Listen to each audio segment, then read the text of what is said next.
a kid, I've always been pretty bad at sports.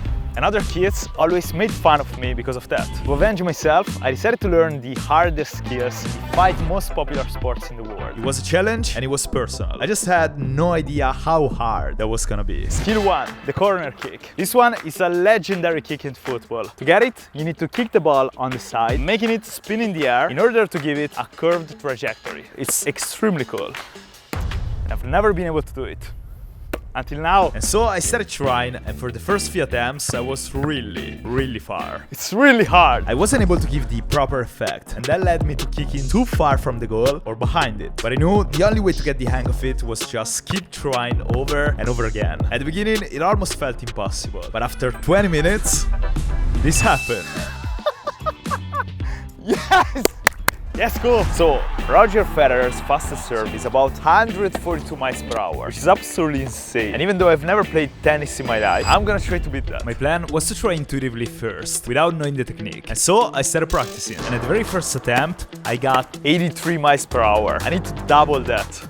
I quickly realized I probably wasn't gonna compete with the best tennis players in the world with 10 minutes of tennis experience. I think it went under the net. But you know what I could do instead? I could compete against myself. So I've been trying as hard as I can for, I don't know, 10 minutes. And the best I could do was 90. So I guess the goal is gonna be 100. I'm not gonna stop until I get there. This was getting way harder than expected. I was throwing with 0 accuracy, and the best I could do was going from 90 to 94 miles per hour. 94! Oh my god! You know what's the real problem though? Is that I'm hitting the net every single time, and that doesn't even count. I kept trying without getting better for a while, but I kept going. And even though I was melting under the sun, I somehow started to get slightly better results. Oh! 91! Yes, go! I'm also slowly learning something though. Like, for example, I realized that if I want to be extremely fast, I need to hit the ball right in the middle of the racket. Here or here, it will be way slower. Here, perfection. Unfortunately though, my improvement was just temporary, and a few minutes later, my arm started to hurt. The next 30 minutes, I've been trapped in a loop, throwing, failing, feeling pain, and then all over again. Alright, I'm looking up the theory because right now I have no idea. 7 steps, actually 6. Alright, number 1. Find the right stance and grip. Stand sideways to the net just behind the baseline. Got it. Your front foot should point in the direction of the new post. Alright, got it. Your back foot should align with your front foot heel. Got it. Number 2, I don't get it. Like tossing the ball. Done. Number 3, reach the trophy pose. Done. Jump and swiggle. Oh, you need to jump? You gotta jump. That's probably why I'm hitting the net every single time. However, if you are just starting, don't worry too much about jumping. I worry about it. We gotta do 100 miles. All right, let's do it. And it turns out, jumping is not really easy.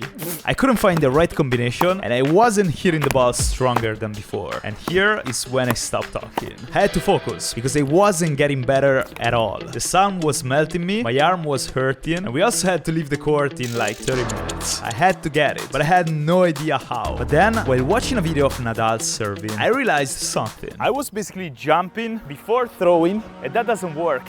I need to throw and then jump when I throw. And this way, I started to get better and better. I was hitting the ball as hard as I could, and it was going extremely fast, but I wasn't worrying about the accuracy at all. I was just randomly throwing as hard as I could. And so, my goal now was to get a legit and powerful serve. Not only I need to pass the net, obviously, which is already really hard, but if I serve from there, I had to throw the ball inside the opposite serve box. So I started trying once again. I was literally melting. I had no energy, power, and time left, but I wasn't gonna give up. We had to leave the court at any moment, and I was struggling so much because of how tired I was. But at some point, I got a 95 miles per hour serve inside the serving box. Alright guys, here are the final results.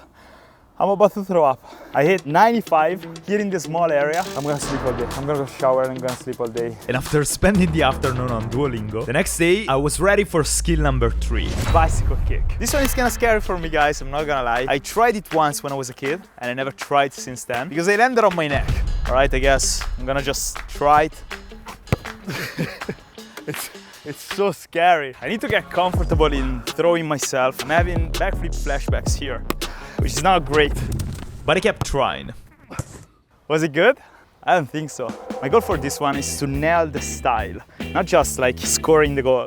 I need to do it perfectly.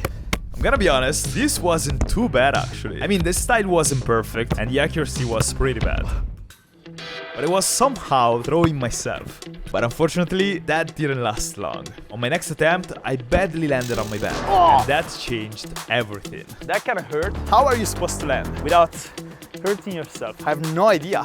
I'm landing on my back, which is not comfortable at all. So I decided to change approach. Bicycle kick tutorial. Literally putting my neck on the line. That's how I like it. And after a while, I realized something. I mean, I believed you had to kick the ball when it was in front of you, like this, and doing a sort of backflip. But the guy in the tutorial is kicking it here. He's doing it like that, but jumping. Which makes it like 10 times easier. I was confident. I tried, and I hurt myself even more. Oh my god, that hurt a lot. I feel like landing is my problem.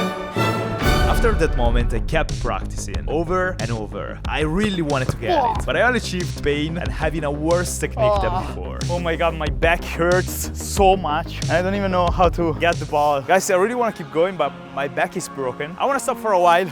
We're gonna try a few other sports, and then we're gonna get this. We're gonna get it. Basketball shootout. My goal, I want to beat Kevin Hart. If you're not familiar with the rules, like myself, I have 1 minute to throw 25 times. 5 from this position. Kevin Hart got 11 shots, so I had to beat that. I am absolutely terrible at basketball, guys. The only sport I've ever played in my life was football and MMA.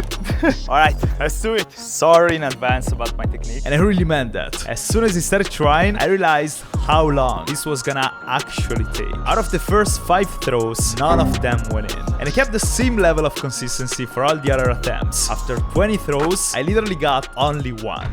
Alright guys, first attempt, it was an absolute fail. I got 1 out of 25 with a goal of 12. I'm so bad at basketball. I'm gonna practice for a while though. And that's exactly what I did. I had to get better and more consistent with my shots. So I looked up the theory and I tried to apply it. And actually, after practicing for about 30 minutes, I was kinda getting better at it. I was still missing a ton of shots, but I was getting more consistent. I also tried the shootout challenge over and over, only to get used to the pressure of throwing as fast and accurately as possible. Then back to practicing the theory once again. Guys, I've been practicing for 5 hours. I'm absolutely destroyed and melted by the sun, but it's working though. I studied the technique and I tried to apply it, and I'm getting more accurate. Slightly, but more accurate than before. The second attempt I got 2. The 5th attempt I got 4. Yes! And now I feel extremely confident.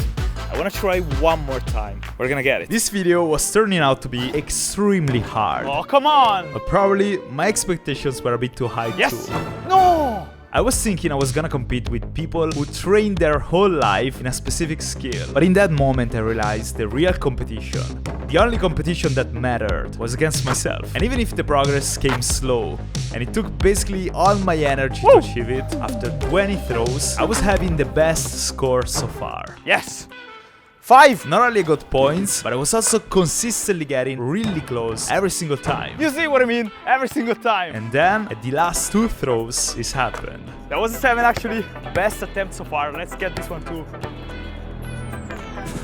And I actually got it. Yes! Yes! Oh my god, 8! I'm not sure if I should be happy about an 8, but I'm so freaking happy. Guys, I know 8 was impressive, but I've never played basketball in my life, and I feel extremely satisfied with that result. Let's go to the next one. I want to try something that I've always dreamed of doing. Scoring a free kick like Cristiano Ronaldo. Less painful than the bicycle kick, or at least that's what I thought. Anyways, I didn't know I was gonna practice on fake grass, so to hold the barriers up, I had to use my imagination. My goal would be to kick the ball, obviously, letting the ball go over the barrier, and then scoring right here. If the ball goes anywhere else, that wouldn't count. I looked up what's the official distance between barrier and ball, and it should be 9 something meters. You know what's the problem though? I am super far from the goal, in the middle of the field. Alright, let's try. I started trying for a while, and the first few attempts went pretty bad. It's gonna be a long day, guys. But I had no idea things were gonna get much worse than that. And when I try to do that, I'm gonna also tell you a story. So 4 years ago, when I started making videos, I quit my job. I basically didn't know how to speak English. Oh my god, I'm so bad! Every single time I had to memorize a sentence and then repeat it over and over in front of the camera. Until one day I realized that if I wanted to do this for a living, I probably had to get better at it. I started using Duolingo, which I'm proud to say is the sponsor of this video. And I can clearly remember Duolingo made the experience of learning a new language actually fun and easy. Even for me that I really don't like learning new languages.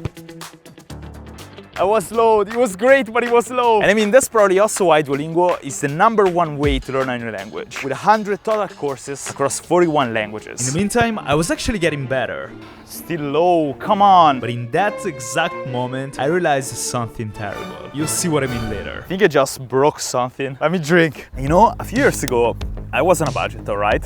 But that's not a problem at all. All learning content on Duolingo is completely free, because their mission is to make education accessible to all. I was really close. If I only got that, I would have saved myself a ton of pain. But I didn't. I mean, that was freaking perfect.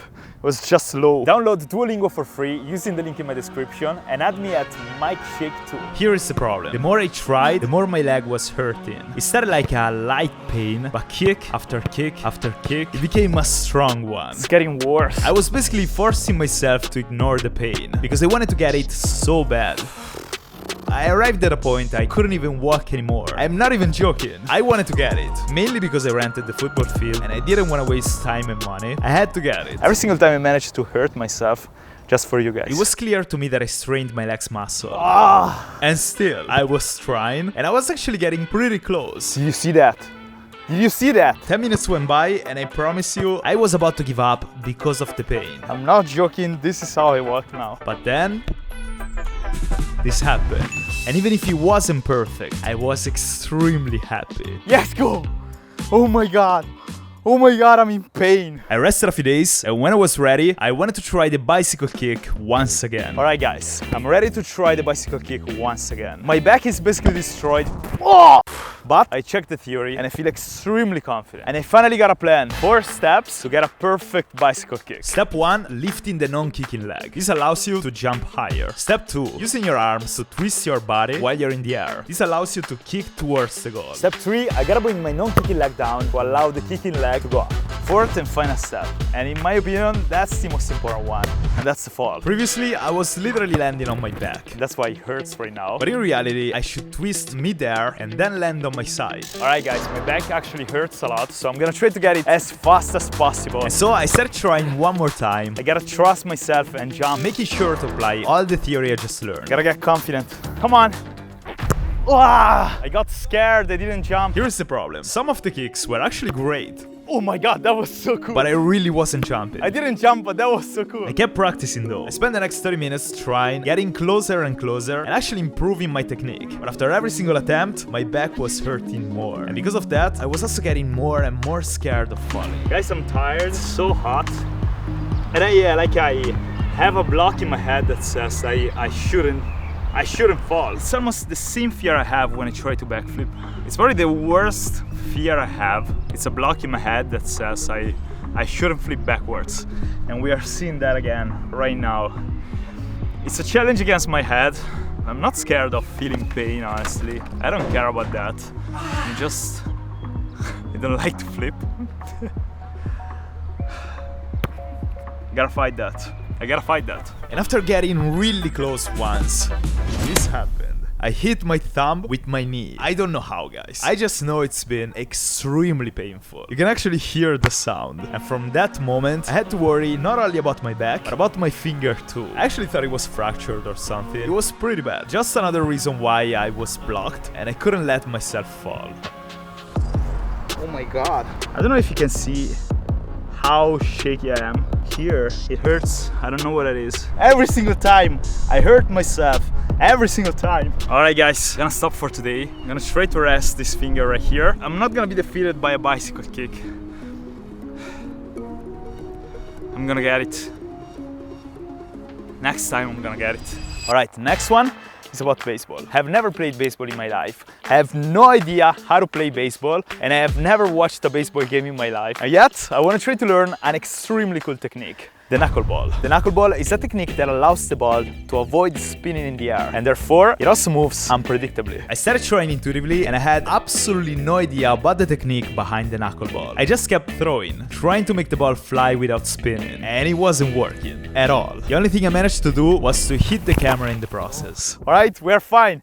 I don't think it's working. And most importantly, if you ever played baseball, you're probably cringing extremely hard about my technique, so sorry. So then I decided to check the theory. If you you want to get a knuckleball, there is a specific technique you gotta use. Pinching the ball with 2 fingers and dipping your nails into the ball. And also avoid touching the stitching to have less grip as possible. On top of that, you should hold your wrist as steady as possible and let the ball go basically without rotation. I was excited. I kept trying over and over, but only later I realized I actually wasn't making progress. I went back home yesterday. I was super excited. I checked the footage and I realized I completely failed. I didn't do the knuckleball a single time. Turns out, the knuckleball is extremely hard because you gotta throw with your arm but completely avoiding rotation on the ball. I tried a ton of different techniques, using my nails, changing the way I was throwing the ball or moving my arm, and I actually got closer, but it wasn't good enough. Then I completely changed my technique, literally using my knuckles this time and trying to push the ball with my fingers at the perfect moment. I'm not sure I was doing it right or if I'm still missing something. I only know for the very first time I threw the ball, generating basically zero rotation. I kept doing that over and over. Is it a knuckleball? Guys, I have no idea. Let me know in the comments. I had to move on though, because I only had one challenge left, the hardest and most painful one on the list. My back hurts, my finger hurts way more, like so much. But now we're gonna get the bicycle kick. Let's do it! I was pumped, even if I started to feel pain everywhere literally at the first attempt. My leg was hurting from the free kick. My back and fingers were hurting from the previous bicycle kicks. You know, I tried some crazy stuff in the past. I hurt myself a bunch of times, and I really wasn't expecting a video about sports to be this painful. But here I was. I didn't want to give up though. I couldn't give up, even if my pain was growing and my willpower was crumbling. I kept getting closer and closer. Not too bad. When the pain was becoming almost unbearable, this happened. And when I realized I actually did it, it put a huge smile on my face. Yes, go guys. Yes, go.